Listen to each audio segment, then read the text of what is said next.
Your love feeds us in so many ways. It feeds us in soup and bread and sweets and fellowship, and it feeds us with hope and encouragement and enthusiasm and possibility and newness. So for all of these things, we are grateful and pray that you abide with us as we consider these reports from this busy and faithful group of planners. We pray for this church as it continues in its ministry, that all that we do might be in the spirit of unity, of the will of God and its peace and love and justice. Amen. It's been said that if you don't know where you're going, any road will take you there. As when a pastor leaves, such as Matt did in the winter of 2012, we are advised and it is encouraged by Presbyterian that we engage in a mission study or a long-range strategic plan prior to calling a new pastor. And it's a good idea anyway to engage in that kind of 3 to 5 to 7 years or so. Session appointed this team, this strategic planning team, in the fall of 2012, so it has been a long process. Before their report begins, I want to introduce all of these hardworking folks to you and have them stand up. I believe they're scattered across the room. Bob Bristol in the back. I don't have them in the same order as is on the screen. Dale Weingarten. Dale. He's here somewhere. Don Cowie. Dave Zesson. There's Gail Weingarten hopping out of the kitchen. Janet McGinnis, who is enjoying the warmth of Florida. But her daughter's here, and her son is here.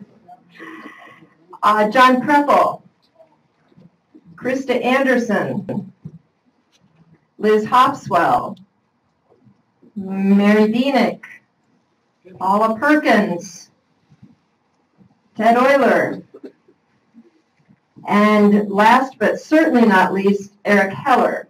A special word about Eric. Eric's vocation is in nonprofit strategic planning work. And while serving on session, he also offered to chair and work with this committee. He has put in countless hours, and we have benefited greatly from his skill and his wisdom and his diligence, and we thank you.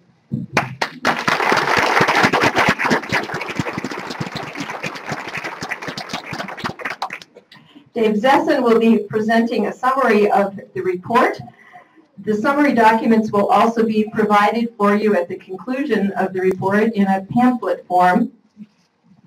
A much longer version will be available online and in hard copy by request. It's about 40 pages, so if you really will read it, we would like you to have a copy. Otherwise, take a look at it online.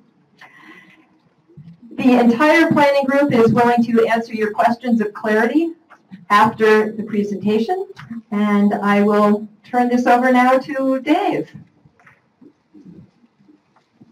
Thank you, Linda.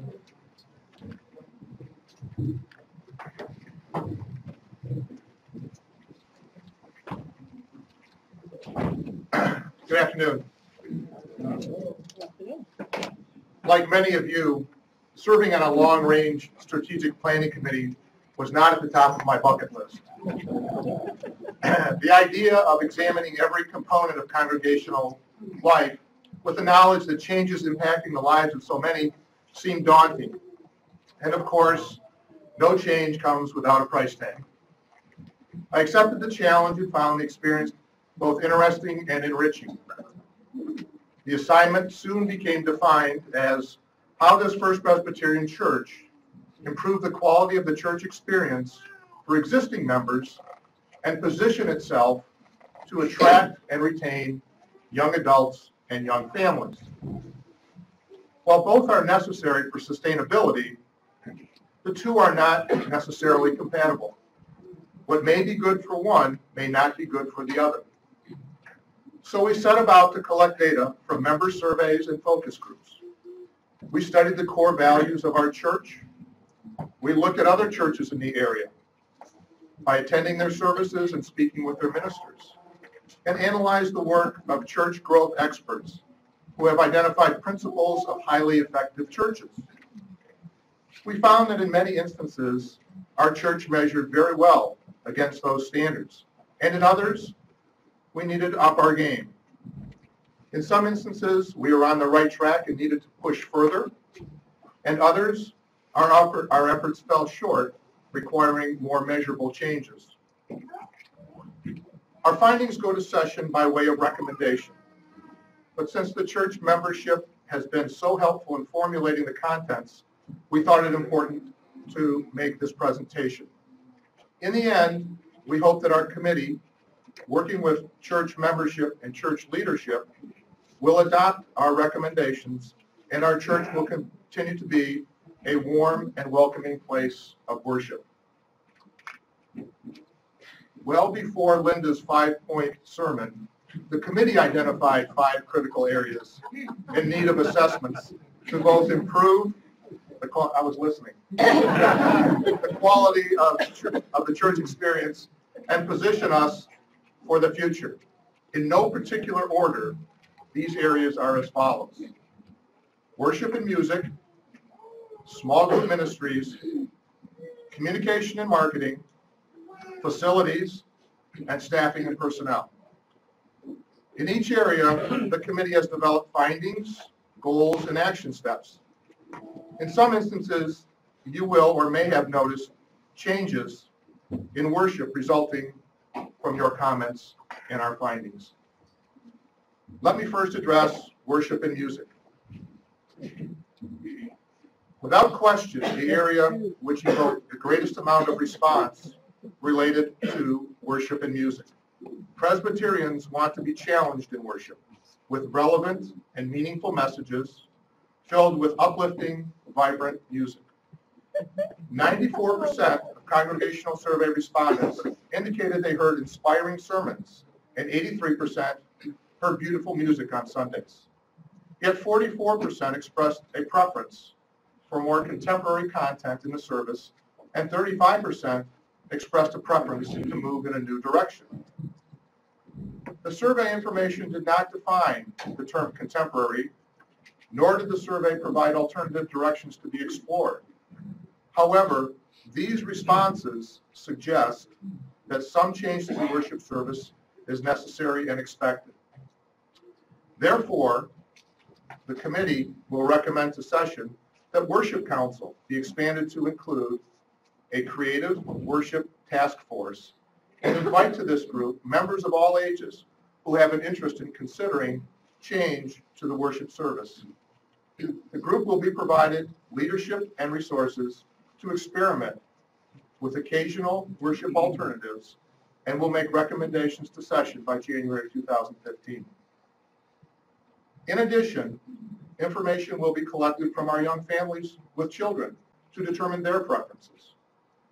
The goal is to define both substantive and stylistic definition of contemporary.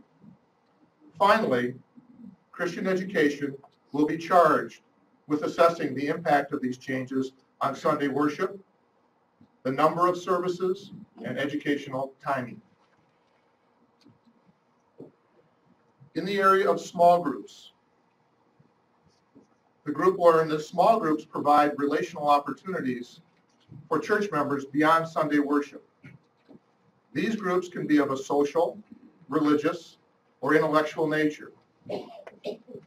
The church can and should provide organizational structure, leadership, promotion, and facilities to these groups. More importantly, small groups serve as a point of entry for existing and new members to make connection with the church family. 78% of those surveyed responded positively to the statement, "It is easy to get involved at First Presbyterian Church." Church growth research demonstrates the importance of creating small group ministries. One of the measures of a healthy church is the number of small groups the church commences and retains annually. Small group ministry has not been a point of emphasis for First Presbyterian Church staff or leadership. We find there is both a need and strong interest in the development of a small group ministry. Therefore, the committee is recommending, and session has recently endorsed, the appointment of an elder position dedicated to the development of small group ministries.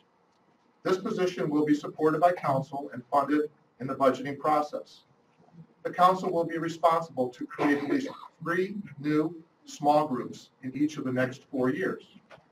Finally, the job description of at least 1 professional staff person will include responsibility for small group ministry.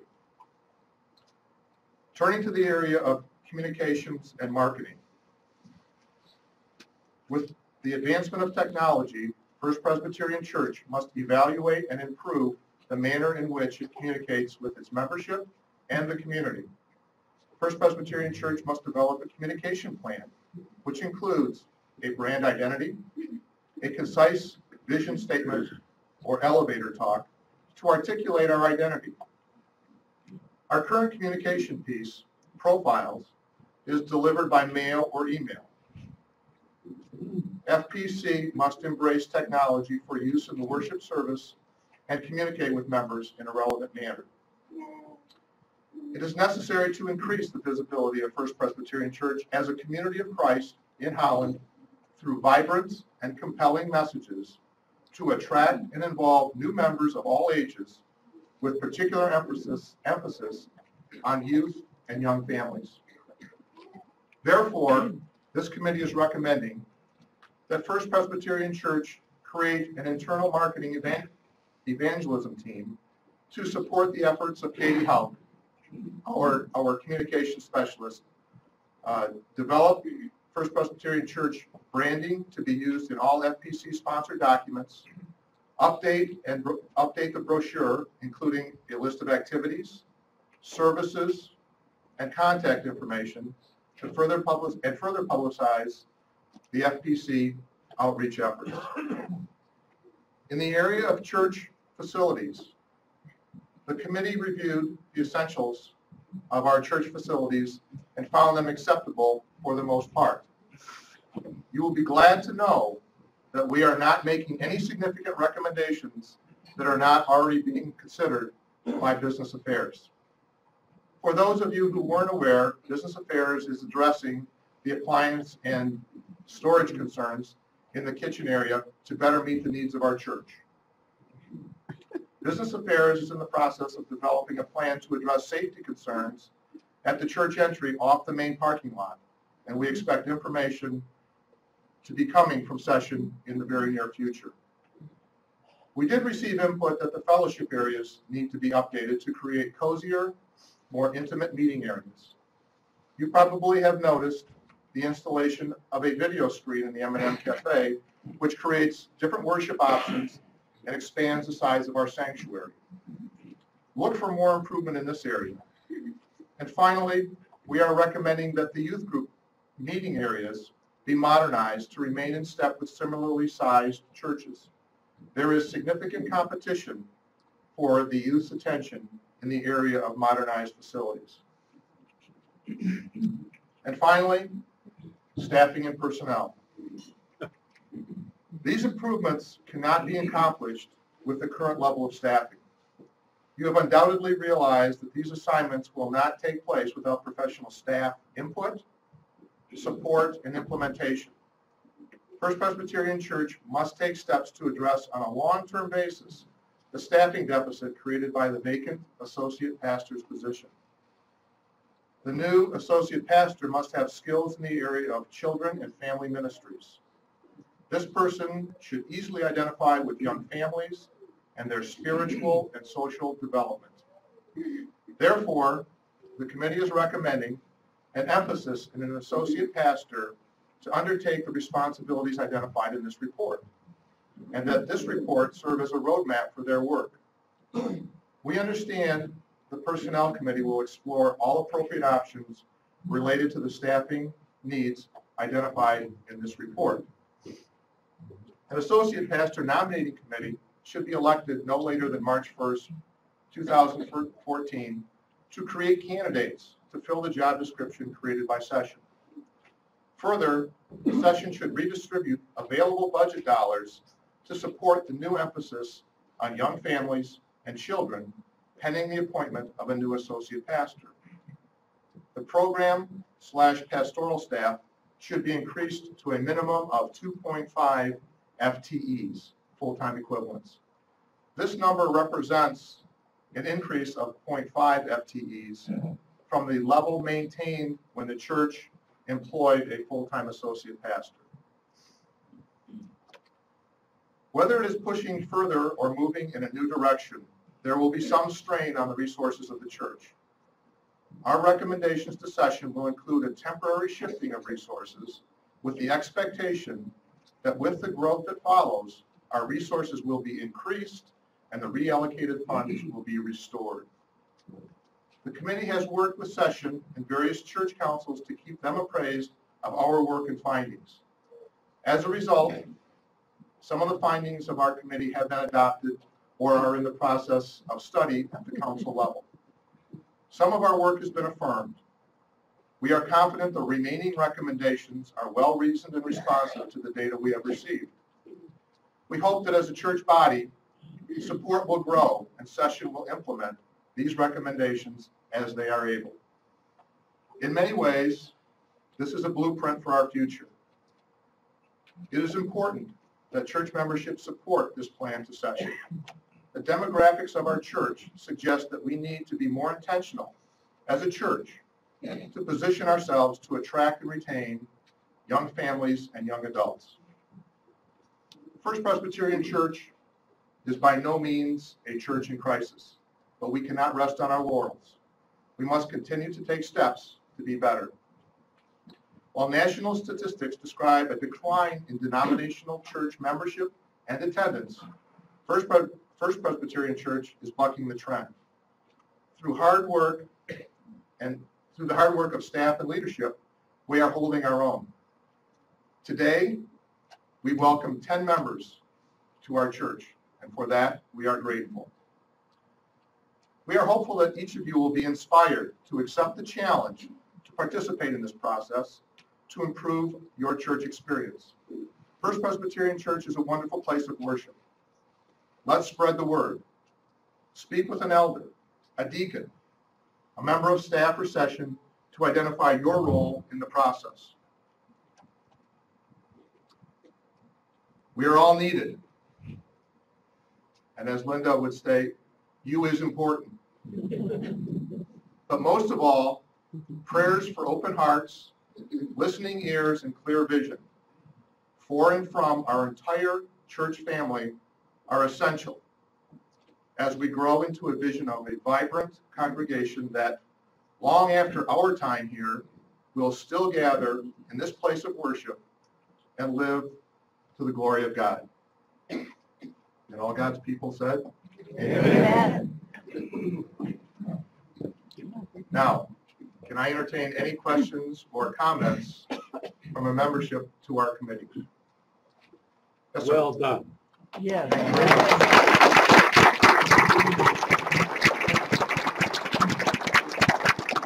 I'm just fortunate enough to be the spokesperson. I'm not taking credit for the work at all. It's the entire committee that did that, and Linda, of course. We know that a lot of information has been distributed and has to be digested. There's a pamphlet that has been or is being distributed that summarizes. Okay. There was a fear that you'd be reading this and not listening to me. They were distributed earlier. So the entire contents of this report are summarized in what turned out to be about a 5 or 6 page pamphlet. And there is a card at each table that has a checklist of places where you might have an interest in participating in this process. They are the 5 areas, and those can be left at the table with your name on it. They can be given to any committee member or anybody at the door. There's a basket. They can be given to Linda privately if you have an interest in participating. Some of you are more open than others, and we appreciate that. But do take this opportunity to gain a foothold in the process that's going to improve this church and move it forward. So we appreciate everything. Thank you. Bill? The 2.5 staff includes a senior pastor, an associate, and a half. What's the half again? Well, that hasn't necessarily been determined. I think the personnel committee is studying how that's going to be allocated. Linda made reference to in church day. Does that mean that we're going to have a general practitioner and a surgeon and a part-time person for what? It may consist of the personnel model may consist of a few different possibilities. So I think we're leaving that to personnel committee, but we do know that with the assignments that we've kind of forecasted, that these can't be completed with the staff that we have now. And so, probably the linchpin of this whole presentation will be bringing, manpower, muscle into the group. Manpower, personnel, in a sense of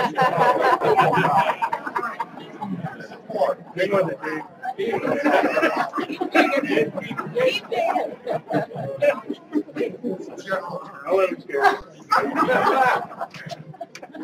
It's a new beginning.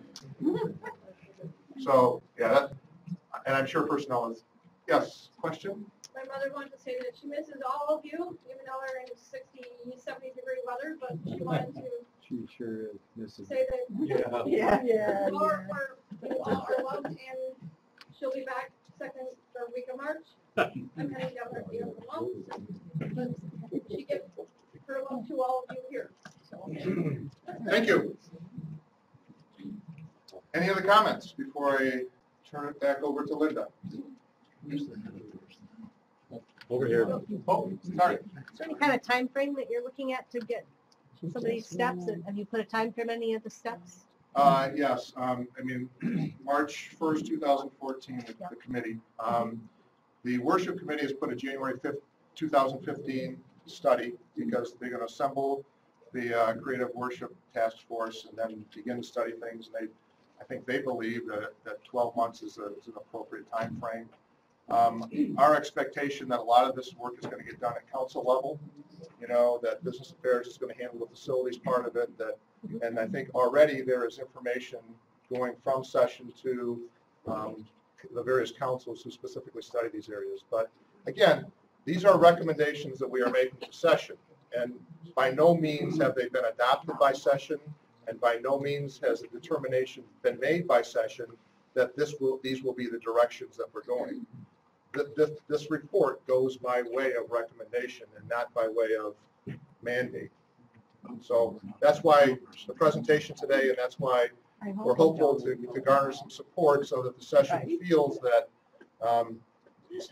our committee findings are reflective of what the membership needs are. And so the more you can do for to speak with session or elders or deacons, that's going to be key to the session's decision as to what to do. When does this report go exactly to session? Or has it already kind of? 16, well, kind of it already has, but the 16th, 17th, what's the date of session? The February meeting of session, we will deal with that as a. So we didn't want to barrage session, by doing it here first. We've gone to them, we've told them what our ideas are. Now we're presenting it to you, and then the formal presentation will be made to session on that date. So that's the process. So How will we get further communication? from the communications and marketing. Profiles, web, emails, church, bulletins. And if you have other ideas about how you'd like to be communicated with, then let us know. That is the whole that is the communications piece that we are trying to kind of magnify. We have a good starting point, we have a good platform. We now have Katie, and Katie has been great in expanding our capabilities in that area. So we're hopeful that this information and more can continue to go to the membership. Yes, sir. My wife and I more or less recently transferred to this church. One of the reasons we transferred, and I've heard this expressed by other people, was that the church we were with had gone almost completely to the praise and worship and chanting and drums on the drum sets on the dais and lots of microphones so that everybody could hear everything without their hearing aids and without their ears. It is, so my feeling is that we should not lose the atmosphere that has made this church grow to this point and attract people, that we don't say we want drum sets on the podium, as that's the way we have to go. Everybody else has gone that way, and this church is still maintaining a growth pattern opposing the stream, and that's my comment. Right. I think we heard that in our surveys, the 93, 94% ratios, those were in the presentation for a reason, because there is a strong feeling that maintaining what we have in terms of theology and the worship service is important. I think what we are talking about, and worship will be studying this, is adding components that are of a more contemporary nature. You probably noticed that the hymn book, I mean, we're singing from the Green Book at least once each service. So, I mean, that is kind of a recent, that's what we would call, kind of moving the needle. I mean, I don't think we're throwing the baby out with the bathwater. What we're trying to do is maybe move the needle a little bit in the other direction. But this is not an intent to be a complete overhaul of the manner in which the service is presented. Yes? I think one of the things that's so important is how we use the youth in our church to participate. And the youth have said at their meetings that one young lady she goes to another church, but she said they totally ignore the youth. She said, I could be sitting on the floor and they wouldn't notice. She said, they just don't pay attention to us. They have nothing for us. And she said, here I find exactly what I need. And as I think you'll see, some of the liturgist assignments are for the youth already this winter, and I think those will maybe centered around some more youth-oriented presentations. And so I think, Mary Dean is scheduling those liturgists and has, the youth in mind as participating in service, and certainly that was part of the focus groups. We heard that information, and that's going to go to the worship task force, the creative worship task force, as a way to, add components to our worship service that are going to be more meaningful for the entire body, the toes and the nose. Your hair? I'm not going to here. That's way beneath. Yeah. You can get away with that. I can't. Any other comments or questions? Some of these presentations seem to be evolutionary and process. What does the group think is the most revolutionary ideas coming out? And what are your biggest obstacles in accomplishing the goal? I can speak personally. Maybe everybody has a little different, every committee member had a real strong feeling about what was important to them. Some people saw the hiring of an associate pastor with a presence in church with a young family and children and Christian education, but I think the tone has to be, and I don't think this is revolutionary, but we have a great church, but we need to continue to backfill, because as people leave for various reasons, we need to position ourselves and be attractive as a viable alternative for people who are seeking church in this community. At the same time, we need to continue to minister to those people who come to our church on a regular basis. That there's advancements that can be made in technology. There are the small group ministries, I think, will add a component to our congregational life that will be relevant to a lot of people.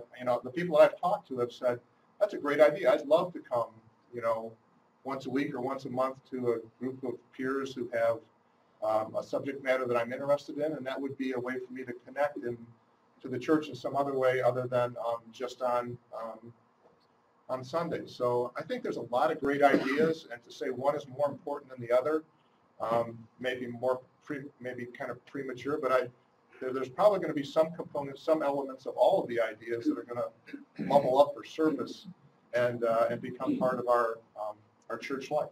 So what are the biggest obstacles in obtaining your goal? Money, facilities, I mean, if there's limit as to how far we can expand, it would be facilities and money. I mean, you can do anything if you have enough money, enough facilities, and you have a strong congregation of believers who will, get behind all the programs. Obviously, your support.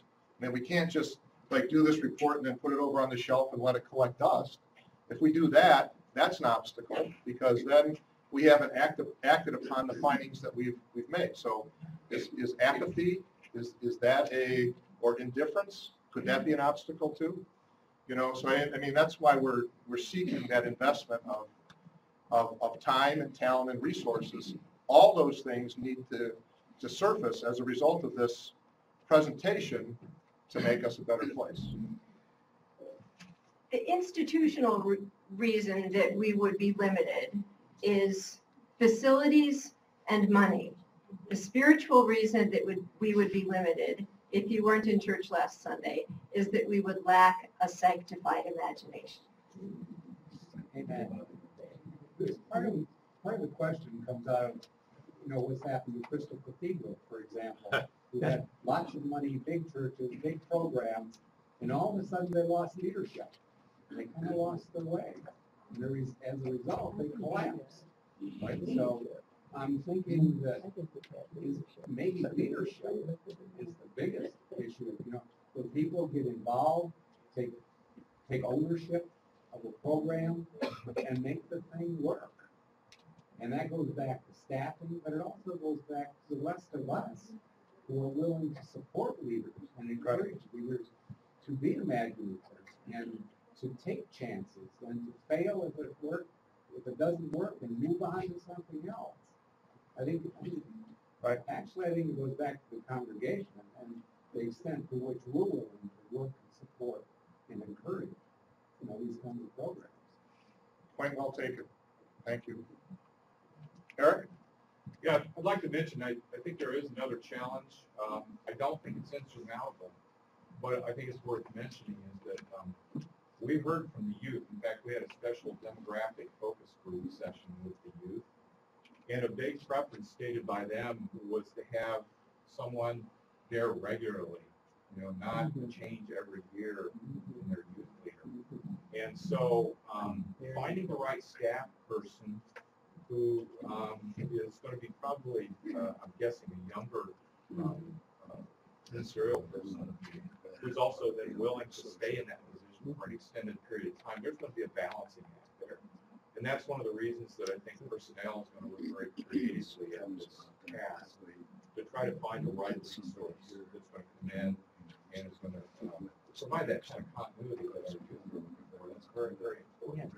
Again, I don't think it's insurmountable. It's just something, it's a challenge, and it's something we're going to take into consideration. The interesting part is that when I was on treasurer probably 25 years ago, and we dealt with exactly the same issue at that time. To what extent this is to encourage young families and youth to be involved.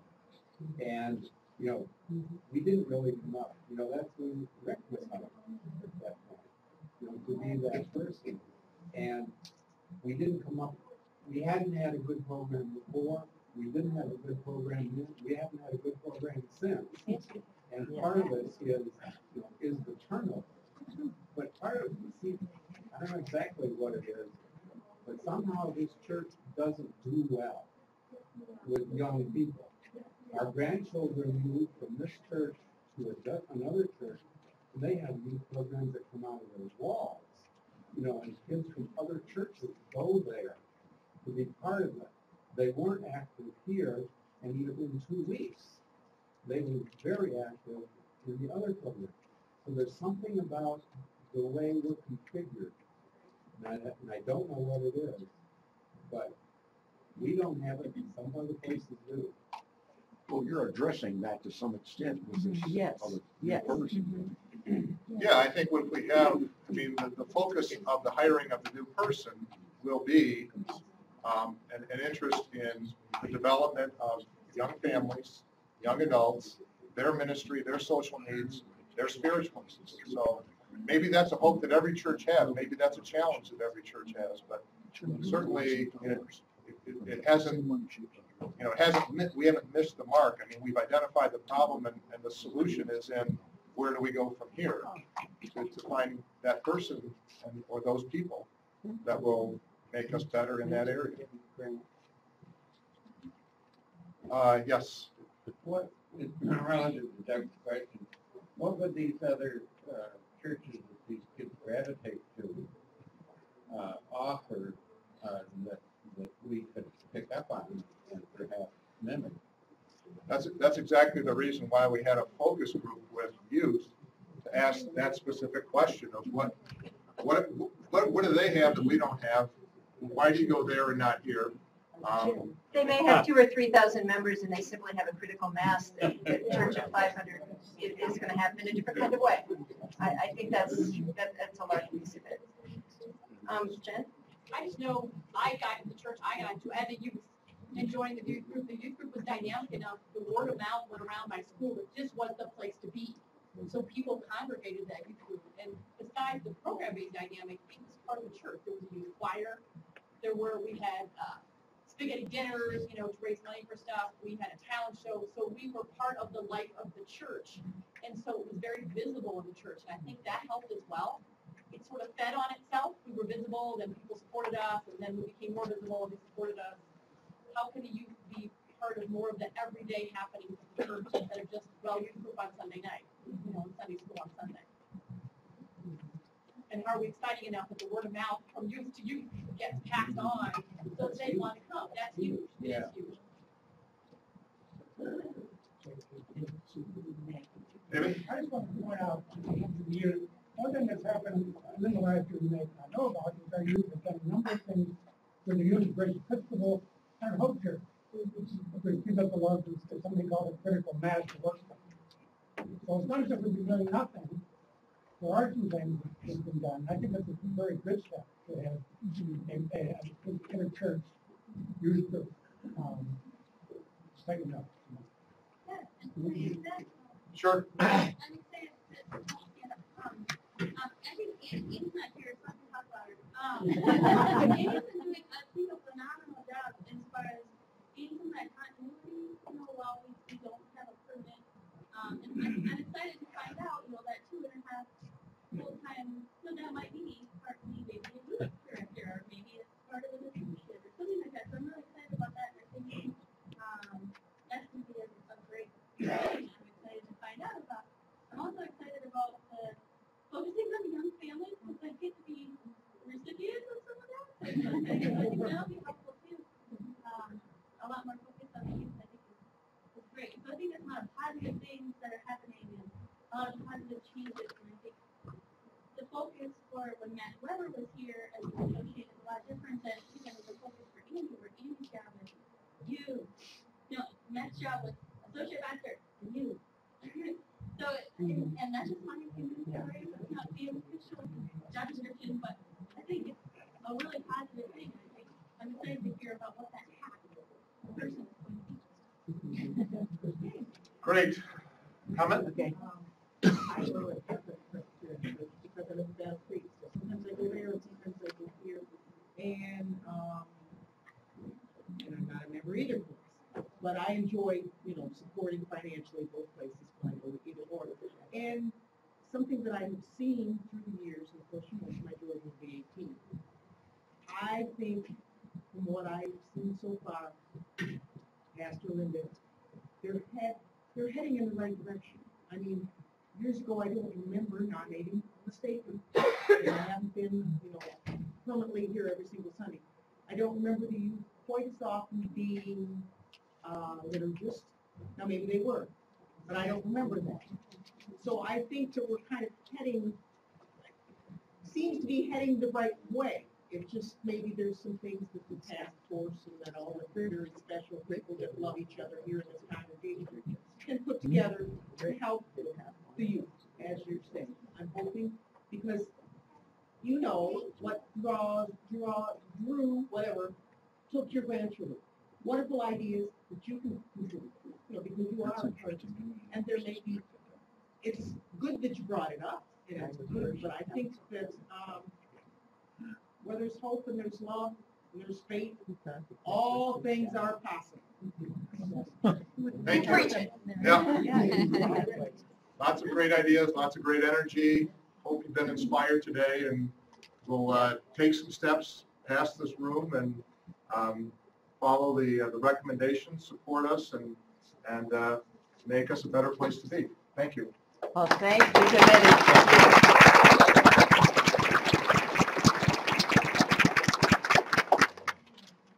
So you will get a copy of this at the door, and you will have an opportunity to fill out that nice little pink slip and put that in the offering baskets at the doors as well. And we thank you. We thank, where is Diane and anyone else in the kitchen? Can we give you a hand, Diane?